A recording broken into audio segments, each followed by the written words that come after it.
Bonjour. Aujourd'hui, je voulais parler de la manipulation au quotidien. Donc forcément, cette manipulation, certains ne peuvent pas la voir, ne peuvent pas la ressentir, vu que l'illusion est telle, énormissime dans une fausse création.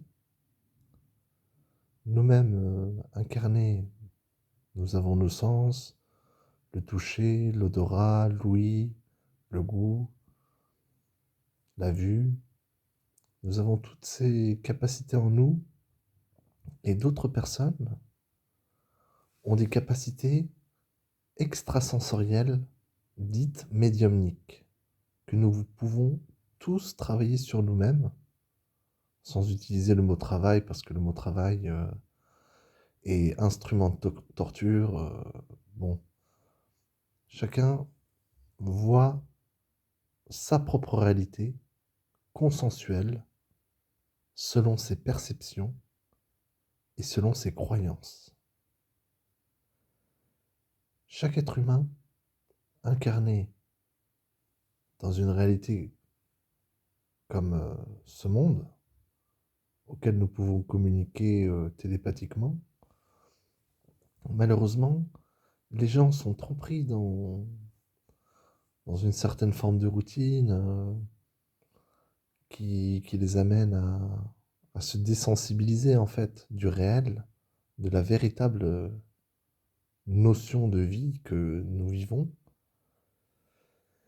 Et clairement, malheureusement, ces gens-là sont, comme qu'on pourrait dire, des personnages non joueurs dans un jeu vidéo où ces personnes-là sont actifs, dans le sens ils sont réels, façon de parler, mais ils se déplacent, mais sans aucune conscience d'eux-mêmes en fait.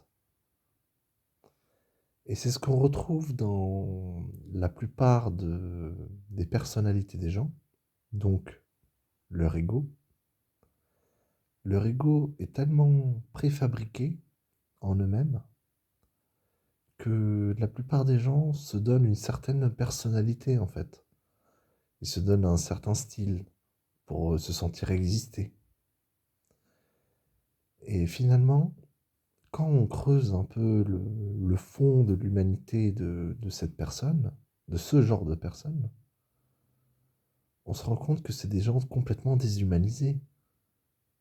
Et si, même s'ils ont beau avoir une belle situation, ils tiennent tellement à leur confort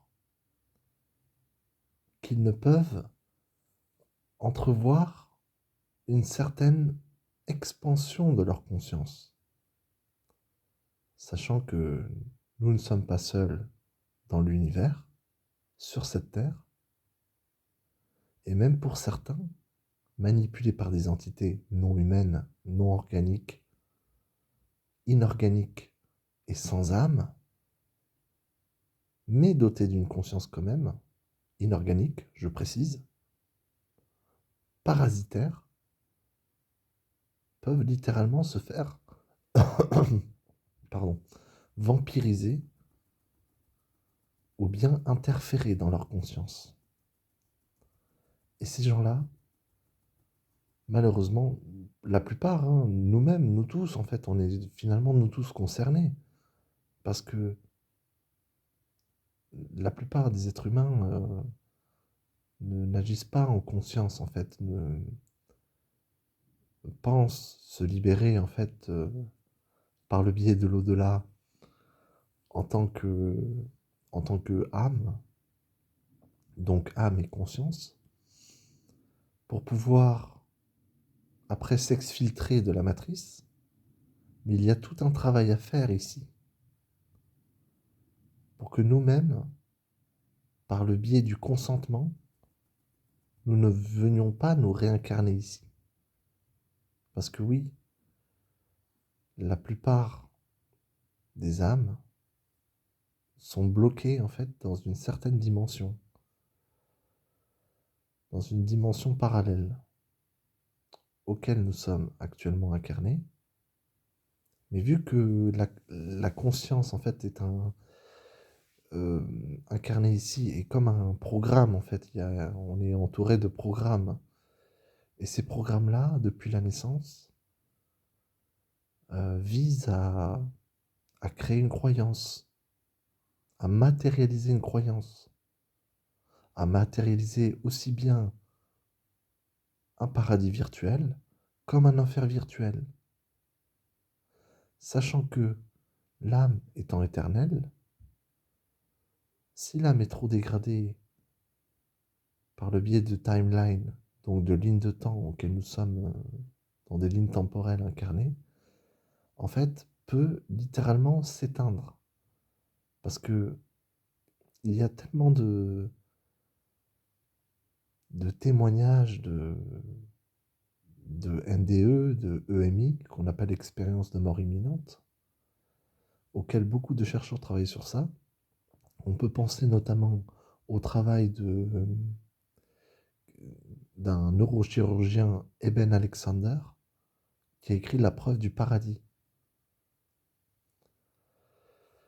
Et il y a aussi une autre dame, pareil, qui était passée sur la chaîne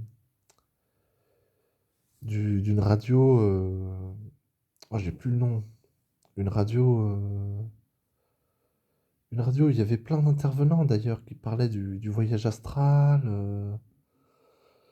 C'est très intéressant. C'était, voilà, la chaîne Alain Plaisant. Alain Plaisant dans, non pas des chaînes comme de l'opposition contrôlée, Sud Radio, où on voit, sans pour autant dénigrer la personne, un présentateur très reconnu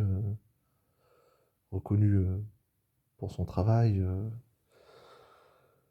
inviter des gens Sud Radio, voilà, des gens comme ça, des présentateurs qui en fait invitent de l'opposition contrôlée, juste simplement des personnes pour nous remettre dans le piège de la politique, hein, tout simplement. La plupart francs-maçons, liés à des sociétés secrètes, et qui sont bien évidemment mis en avant, hein. Ils sont mis en avant, et ces gens-là, ceux qui contrôlent le game, comme qui dirait. Donc voilà le travail de Ben Alexander sur les NDE. C'est très intéressant. Il parle même des entités reptiliennes qu'ils auraient vues se transformer. Et lui, s'il serait pas sorti de là, il raconte un peu sa vie également, sa vie de jeune, sa famille, et donc ces expériences de NDE sont clairement peuvent être bénéfiques, dans le sens où la personne, par le biais de sa conscience, peut se réveiller, mais peut aussi matérialiser ses croyances dans l'au-delà. Et en fait, toutes, toutes ces matérialisations de croyances dans l'au-delà visent qu'à une chose: nous réincarner, nous remettre dans le système de réincarnation, tout ça pour alimenter en fait ce monde. Ce monde en fait n'a besoin que, ou pas que, des êtres humains. Vu que la robotique, l'intelligence artificielle est en train d'être mise en place petit à petit, à grande échelle, à grande vitesse, malheureusement, c'est ce qu'on peut retrouver aussi dans le projet Ectolife, où des incubateurs de bébés ressembleraient comme dans le livre du roman d'Aldous Huxley, en fait. Tout ça est prédit des années à l'avance. Donc forcément, quand on pourrait parler de Dieu, j'entendrais plus la source, une source créatrice. Si on devrait suivre des dogmes, des rituels, une certaine façon d'être, ou de se comporter ou de s'habiller, tout ça pour être accepté dans un paradis, donc comme je dis bien métaphysique, ce serait là une énorme supercherie, sachant que tout est écrit à l'avance, tout est prédit à l'avance. On peut retrouver les prophéties de Nostradamus, par exemple, et de plein d'autres, comme Edgar Cayce, qui est cité d'ailleurs par des médiums,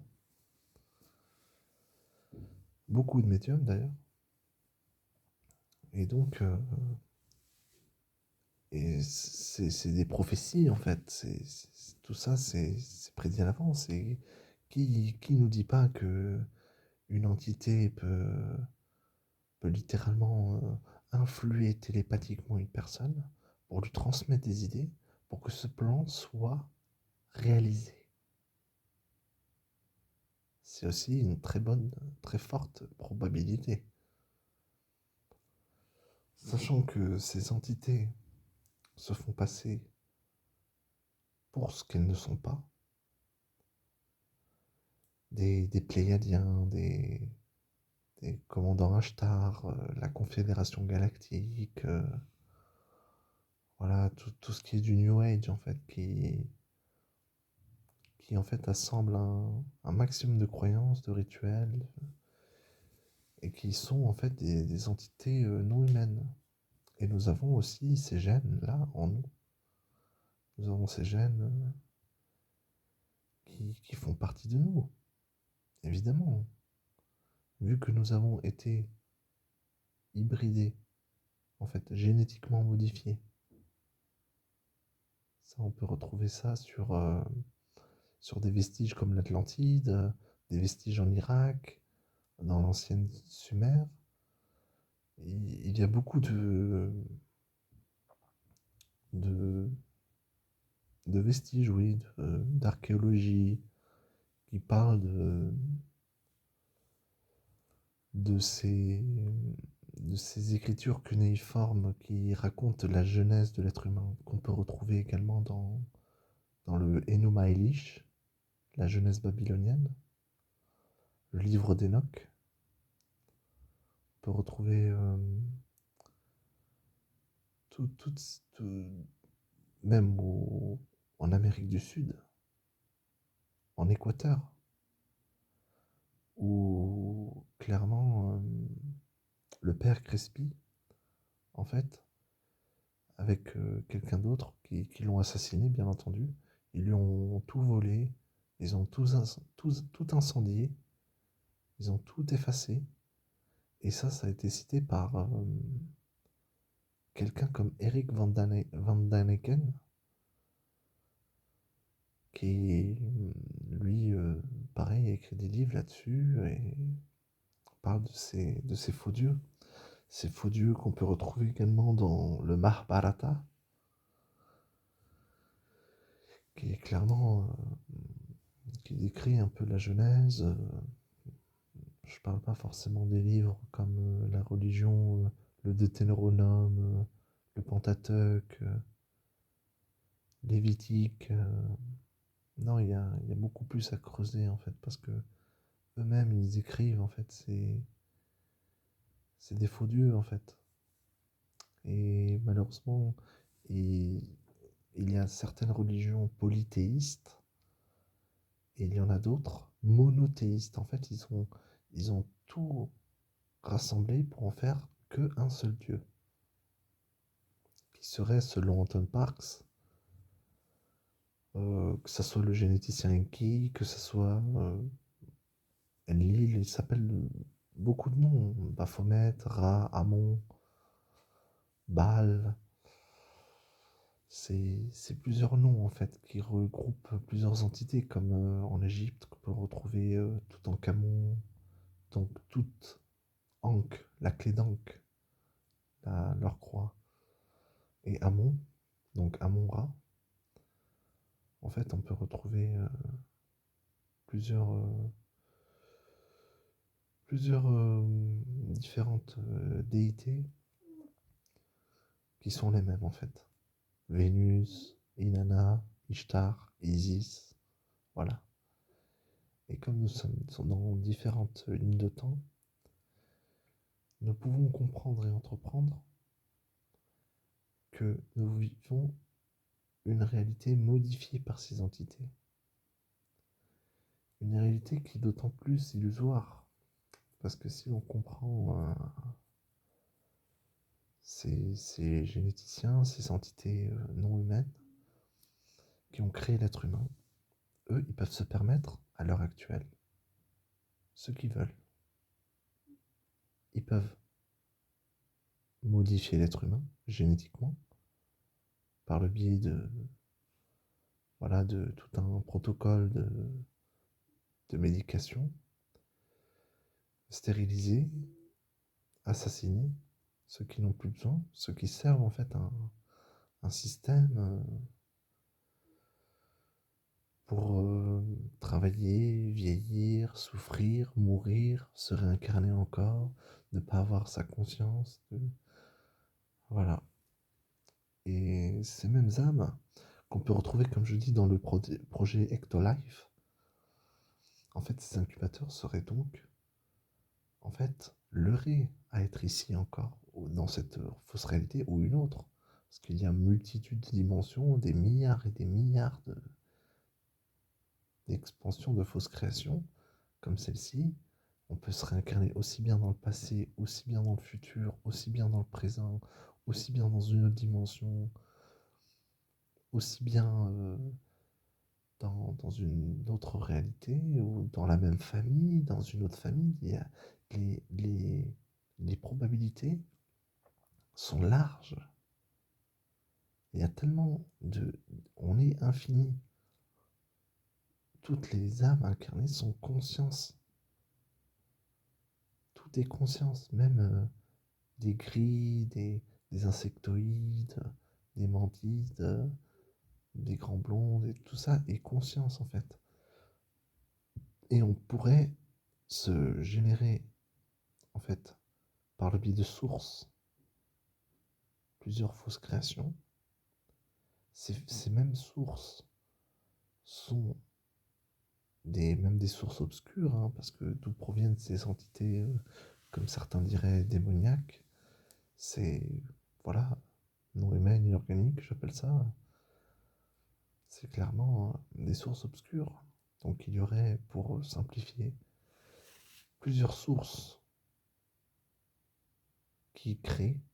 C'est d'ailleurs là qu'on retrouve un peu les anges déchus de la Bible, qui auraient été créés par quelque chose, mais que eux-mêmes auraient généré leur propre création.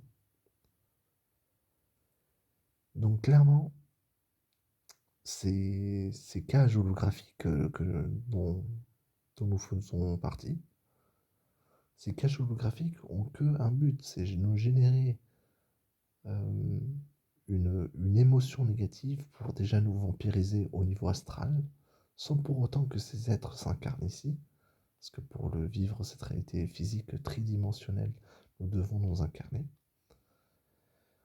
Mais vu que dans l'astral, il y a aussi des vampires énergétiques, que ce soit des âmes désincarnées, que ce soit des entités non humaines, ils sont là pour générer, falsifier une fausse réalité de la personne, générer un vampirisme psychique quotidien et constant qu'on retrouve également dans le harcèlement réseau. Ça c'est clair.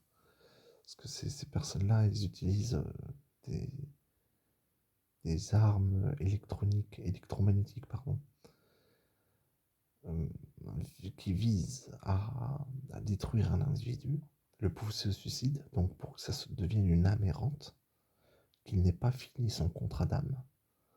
Parce que ces contrats d'âme, quand nous venons nous incarner, nous passons des Stargates, des portails dimensionnels pour nous incarner. Mais si il n'y a pas, dans cette dualité, il n'y a pas clairement de ces contrats d'âme nous serions obligés de les respecter. Sinon, c'est ce qui produit une certaine obligation d'incarnation. Parce que malheureusement, si quelqu'un fait du mal, euh, quand on retrouve des personnes qui naissent et qui se retrouvent mutilées ou bien handicapées, ou bien voilà, et ben en fait, c'est que même si cette notion de karma n'existe pas, il y a tout de même des actes et des conséquences, même pour une vie future. Et d'ailleurs, il y a un livre qui s'appelle de Dr. Brian Weiss, Une même âme, de nombreux corps. Comment influencer nos vies futures, enfin nos incarnations futures. Après, il y a beaucoup de tout est beau, tout est rose dans les hypnoses régressives, mais c'est suivi d'ailleurs par Rachel Fortin, qui elle utilise une méthode de Michael Newton également, et sans compter les hypnoses régressives également de Dolores Cannon. Mais dans son livre Les Gardiens, elle dit clairement, par rapport au biais de ses hypnoses, par rapport au biais de ses protocoles, elle dit que, en fait, les implants des extraterrestres qui sont implantés par rapport à une abduction seraient en fait bénéfiques. Ça serait pour protéger, voilà, tout ça c'est encore de la manipulation. Ces gens-là, enfin ces entités-là, sont là pour clairement déstabiliser un individu. Tout comme Stan Romanek, qui lui a été violenté par des extraterrestres. Ils lui ont fait la vie impossible. Ils lui ont fait la vie impossible. Ils l'ont complètement. Moi, je pense à d'autres personnes comme Salvador Freixedo, où il avait dénoncé les jésuites, lui-même ancien jésuite, et il parlait de ces entités, d'ailleurs, qui était très bon ami avec John Keel. Et, euh, et lui, pareil, ils l'ont fait enfermer, quoi. Donc, il y a plein d'autres gens, comme l'ancien agent Milton William Cooper,